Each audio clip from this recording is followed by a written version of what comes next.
دیکھیے سیاست میں ملاقاتیں ملنا جلنا کہ ایک خاص ناگزیر قسم کی معروضی ضرورت کے تحت ہوا کرتا ہے.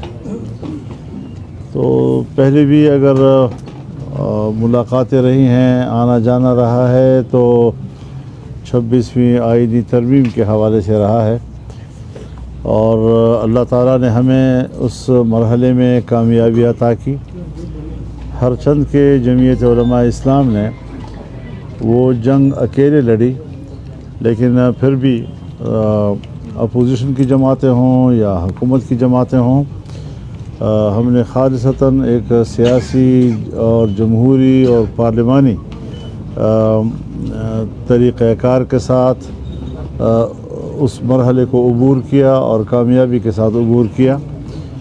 اس دوران میں اگر دینی مدارس کے رجسٹریشن کا قانون آیا تو وہ بھی الحمدللہ مذاکرات کے ذریعے سے ہی پاس ہوا، لیکن اس میں اب ایک کمی رہ گئی ہے کہ اگرچہ وہ وفاق کی سطح پر تو قانون بن گیا ہے، لیکن اس کا صوبوں میں بھی منظور ہونا ضروری ہے. صوبائی اسمبلیاں بھی اس کو منظور کریں گی.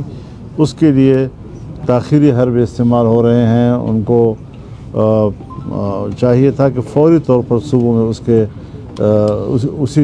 اسی ایکٹ کو صوبوں میں بھی منظور کیا جاتا اور ایکٹ بنایا جاتا، لیکن اب تک اس میں تاخیر کی جا رہی ہے جو غلط طور پر کی جا رہی ہے.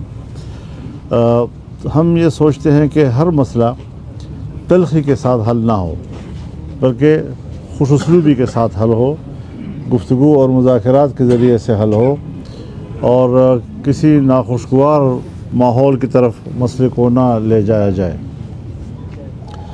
اس طریقے سے آج چونکہ 8 فروری ہے، اور اس لحاظ سے یقیناً یہ ایک سیاہ ترین دن ہے کہ جس دن پچھلے سال ایک بدترین قسم کی دھاندلی کی گئی، اور یہ دھاندلی پورے ملک میں ہوئی ہے، 4 صوبوں میں ہوئی ہے، اور یہاں اس صوبے میں بھی دھاندلی کی بنیاد پر حکومت قائم ہوئی ہے، دھاندلی کی بنیاد پر اکثریت بنائی گئی ہے. وفاق میں بھی یہی صورتحال بنی ہے. تو جمعیت علماء اسلام کی پوزیشن تمام پارٹیوں سے ذرا مختلف ہے. ہم قومی اسمبلی میں بھی اپوزیشن میں بیٹھے ہوئے ہیں، ہم صوبوں کے اندر بھی اپوزیشن میں بیٹھے ہوئے ہیں، اور اپنا موقف اپنی پارٹی کے پلیٹ فارم سے دے رہے ہیں. اور اس بات پر ہم واضح ہیں کہ انتخابات میں ووٹ وہ عوام کا حق ہے، اور عوام کے حق پر شبخون مارنے کی اجازت نہ کسی اسٹیبلشمنٹ کو ہے، نہ کسی بیوروکریسی کو ہے، نہ کسی طاقتور جاگیردار کو ہے، نہ خان کو ہے، نہ نواب کو ہے، نہ وڈیرے کو ہے. یہ غریب اور عام آدمی کا حق ہے، اور ہم اس حق کے تحفظ کی جنگ لڑ رہے ہیں. جی مولانا صاحب، پی ٹی آئی اور حکومت کے مابین مذاکرات کی ناکامی کے بعد دونوں فریق ایک دوسرے پر غیر سنجیدگی کا الزام عائد کر رہے ہیں. آپ کے خیال میں دونوں سچ کہہ رہے ہیں، دونوں سچ کہہ رہے ہیں. مولانا صاحب، وزیر اعظم صاحب اپنے 1 سالہ کارکردگی کو لے کر بڑے مطمئن ہیں. آپ کس طرح دیکھ رہے ہیں ان کی حکومت کی 1 سالہ کارکردگی؟ میرے خیال میں ابھی ہمارے لیے اطمینان کی کوئی چیز نہیں ہے. جب تک عام آدمی کوئی تبدیلی محسوس نہ کرے، کوئی خوشحالی محسوس نہ کرے، کوئی ملک کو رو بترقی محسوس نہ کرے، یہ جو آئے دن کے روزمرہ کے اشارات یہ کبھی چڑھتے ہیں تو کبھی گرتے ہیں، یہ کوئی معاشی بہتری کی طرف جانے کا سفر نہیں ہے. یہ معمول کا اتار چڑھاؤ ہے جو ملک کی معیشت میں ہوتا رہتا ہے. میں سمجھتا ہوں کہ آئندہ سال جی ڈی پی بھی کم ہوگا، اور آئندہ سال تک روپے کی قدر بھی اور گرے گی، اور مہنگائی اور زیادہ بڑھے گی. مولانا صاحب، جو پاکستان تحریک انصاف ہے وہ آپ کے ساتھ وفاق میں تحریک چلانے پہ متفق ہے. آپ یہ بھی فرما رہے ہیں، کہہ رہے ہیں کہ صوبے میں بھی دھاندلی ہوئی، تو کیا پاکستان تحریک انصاف صوبے کے اندر آپ کی اس موقف کی تائید کرتی ہے؟ تو جھگڑا تو یہی ہے. بتائے اگر وہ اس بات پر آ جائیں جیسے کہ ایک وقت میں آئے تھے، تو میرے خیال میں پھر تو کافی بات آگے بڑھ سکتی ہے انشاءاللہ. حضرت ساتھ عدلیہ میں بڑی خطوط بازی اور لیٹر بازی کا سلسلہ جاری ہے، محبتنامے ایک دوسرے کو لکھے جا رہے ہیں عدلیہ میں، اور 26ویں ترمیم کو تنقید کا نشانہ بنایا جا رہا ہے۔ بعض جج حضرات جو ہے وہ ہائی کورٹ کی بھی ہیں اسلام آباد کے اور سپریم کورٹ کی بھی ہیں۔ 26ویں ترمیم میں آپ کا بھی حصہ تھا، تو آپ سمجھتے ہیں کہ میں تو سمجھتا ہوں کہ ہم نے عدلیہ کو بھی بچایا ہے، ہم نے آئین کو بھی بچایا ہے، ہم نے پارلیمنٹ کو بھی بچایا ہے، ہم نے عوام کے حقوق کو بھی بچایا ہے، شہری حقوق کو بھی بچایا ہے، انسانی حقوق کو بھی بچایا ہے۔ اب پاکستان ہے، اس میں عدالتیں ہیں، اس میں کیسز آتے ہیں جاتے ہیں، دیکھتے ہیں وہ کیا کرتے ہیں، لیکن بہرحال ایک بڑے جمہوری انداز کے ساتھ ہم آگے بڑھے ہیں۔ باقی جو عدالت فیصلہ کرے گی دیکھا جائے گا، پھر اس کے بعد تبصرہ کیا جائے گا۔ حکومت کے خلاف جو اتحاد پی ٹی آئی نے اعلان کیا ہے کہ حکومت کے خلاف سیاسی اتحاد بنا رہے ہیں وہ، اگر اتحاد بنتا ہے تو کیا جو یو ایس کا حصہ ہوگی؟ میرے خیال میں ابھی دلی دور ایسی کوئی بات فی الحال نہیں ہے۔ یہ بات چیت چلتی رہی ہے، رابطے ہیں، گفتگو چلتی رہتی ہے، لیکن ابھی کوئی ایسی صورتحال نہیں ہے، کیونکہ جمعیت علماء اسلام کے جو براہ راست تحفظات ہیں ابھی اس حوالے سے کوئی بات نہ ہوئی ہے، نہ پیش رفت ہوئی ہے۔ البتہ روزمرہ کے معاملات پر ہم بیٹھتے بھی ہیں اور بات بھی کرتے ہیں، اتفاق رائے آتا ہے تو اتفاق رائے بھی کرتے ہیں۔ افغان تعلقات آج کل بڑی کشیدہ ہیں اور بڑی باتیں ہو رہی ہیں اس حوالے سے، ہماری طرف سے بھی معاملات بڑے خراب ہیں، ادھر سے بھی الزام یہ ہے کہ ہماری حکومت لگا رہی ہے کہ وہاں سے بھی مداخلت ہو رہی ہے۔ آپ کیا سمجھتے ہیں کہ یہ مسئلہ کب اور کیسے حل ہوگا؟ اور اب تو ٹرمپ نے بھی دھمکی دی ہے کہ وہ ہمارا اختیار واپس کیے۔ دیکھیے، ٹرمپ کی اگر کوئی بات ہے وہ تو اوٹ پٹانگ مار رہا ہے، کہتے ہیں غزہ پر بھی ہم قبضہ کریں گے اور غزہ کو مصر میں آباد کیا جائے، اردن میں آباد کیا جائے، فلاں جگہ آباد کیا جائے۔ یہ شخص سرے سے جانتا ہی نہیں ہے کہ بین الاقوامی معاملات ہیں کیا۔ جو بھی ملک کو چلائے گا امریکہ کو، تو وہ CIA ہی چلائے گا، ان کے ادارے ہی چلائیں گے، اور امریکہ کو یہ پورا ادراک ہے کہ افغانستان میں جو حکومت ہے وہ اگرچہ دوحہ مذاکرات کے ایک لمبے چوڑے عرصے کے بعد تبدیلی کا سبب بنا ہے، لیکن مذاکرات دنیا میں ہوتے رہتے ہیں، معاملات چلتے رہتے ہیں، لیکن یہ بات واضح ہے کہ طاقت ناکام ہوئی ہے اور ان کو مجبوراً پھر طاقت کی ناکامی کے بعد مذاکرات کی طرف جانا پڑا ہے۔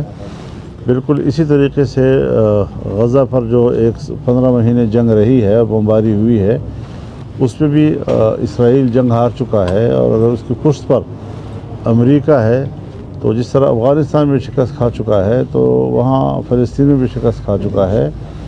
اگر اس کے پشت پر ناٹو ہے تو جس طرح افغانستان میں وہ شکست کھا چکے ہیں، فلسطین میں بھی وہ شکست کھا چکے ہیں، اور رفتہ رفتہ عالمی قوتوں کا جو جنگی جنون ہے وہ زمین بوس ہو رہا ہے، اور ان کی طاقت کا نشہ بھی اتر رہا ہے، اور ہم بھی یہ سمجھتے ہیں کہ معاملات جو ہیں وہ مذاکرات کے ذریعے حل کیے جائیں۔ فلسطین کی سرزمین فلسطینیوں کی ہے، اور یہ تو پہلی جنگ عظیم کے فوراً بعد جو دنیا میں شکست کھائی یہودیوں نے اور ہر جگہ مار کھائی اور دربدر ہوئے، تو اس زمانے میں اقوام متحدہ کی سطح پر قرارداد پاس ہوئی کہ یہ ایک بین الاقوامی ذمہ داری ہوگی کہ یہودیوں کو دنیا بھر میں آباد کیا جائے، اور یہ کہ کہیں پر بھی کسی ملک میں جبری آبادی نہیں ہوگی ان کی۔ تو پھر اس کے باوجود جب یہ بین الاقوامی ذمہ داری تھی تو صرف فلسطین کو نشانہ کیوں بنایا گیا، وہاں کیوں آباد کیا گیا، پھر وہاں پر جبری طور پر کیوں آباد کیا گیا، خود یہودیوں کو بھی جبری طور پر لایا گیا، فلسطینیوں کی زمینوں پر بھی جبری قبضہ کیا گیا اور وہاں بستیاں بنائی گئیں۔ تو پھر یہ بھی ساتھ کہا گیا کہ فلسطین میں آباد نہ کیا جائے کیونکہ یہ اوور پاپولیٹڈ ہے اور یہ ضرورت سے زیادہ یہاں کی آبادی ہے، تو اس آبادی میں، اور پھر یہ کہ فلسطین معاشی لحاظ سے کمزور ہے، تو جہاں آبادی بھی زیادہ ہو اور جہاں پر معاشی لحاظ سے بھی کمزوری ہو، تو اس وقت تو اقوام متحدہ کی قرارداد یہ تھی، اور وہ ایک اس وقت ایک کٹ پتلی سی بنی ہوئی ہے، ان کو اپنی قراردادوں کی لاج رکھنے کی بھی اس کی صلاحیت نہیں ہے۔ تو یہ جو کچھ دنیا میں ہوا ہے یہ یک طرفہ ہو رہا ہے، جبر کی بنیاد پر ہو رہا ہے، ظلم کی بنیاد پر ہو رہا ہے، اور اس ظلم کی قیادت امریکہ کر رہا ہے۔ حضرت آپ نے بات کی کہ آج کا دن بڑا تاریخ دن ہے اور بدترین دن ہے، تو دوسرے لوگوں ان کا کہنا یہ ہے کہ اس ملک کے اندر کبھی الیکشن شفاف نہیں ہوئی، تو کیا آپ ہی سمجھتے ہیں کہ اس ملک کے اندر جو عام انتخابات مختلف ادوار میں ہوئے وہ شفاف نہیں تھے؟ اگر وہ شفاف نہیں تھے تو پھر آج کی بات ہم کیوں کر رہے ہیں؟ پچھلے انتخابات کی بات کیوں نہیں کی جاتی؟ حضرت کبھی تو روکنا پڑے گا. ہمارے کتابوں میں لکھا ہے تسلسل باطل ہے. تو ایک تسلسل کو کہیں تو توڑنا پڑے گا اور عوام میں یہ شعور بیدار کرنا ہوگا اور قطعی طور پر یہ بات طے کرنا ہوگا کہ اب مزید یہ سلسلہ نہیں چلے گا. ہمارے کوئی اسٹیبلشمنٹ کے ساتھ ٹکراؤ اور تصادم نہیں ہے، لیکن میرے حق پہ تو قبضہ نہ کرے، غریب آدمی کے حق پہ تو قبضہ نہ کرے. جو اس کا کام ہے وہ کرے، جو میرا کام ہے وہ میں کروں، جو عوام کا کام ہے وہ کرے، جو سیاسی پارٹیوں کا کام ہے وہ ہم کریں، اور ہر ایک اپنے آئینی دائرۂ کار کے اندر رہتے ہوئے کام کرے، تو کوئی جھگڑا نہیں ہے. مولانا صاحب یہ بتائیں کہ اپوزیشن اور حکومت کو آپ کے طواف لگا رہے ہیں، تو کیا اسٹیبلشمنٹ نے بھی کبھی کوشش کی ہے آپ سے ملنے کی؟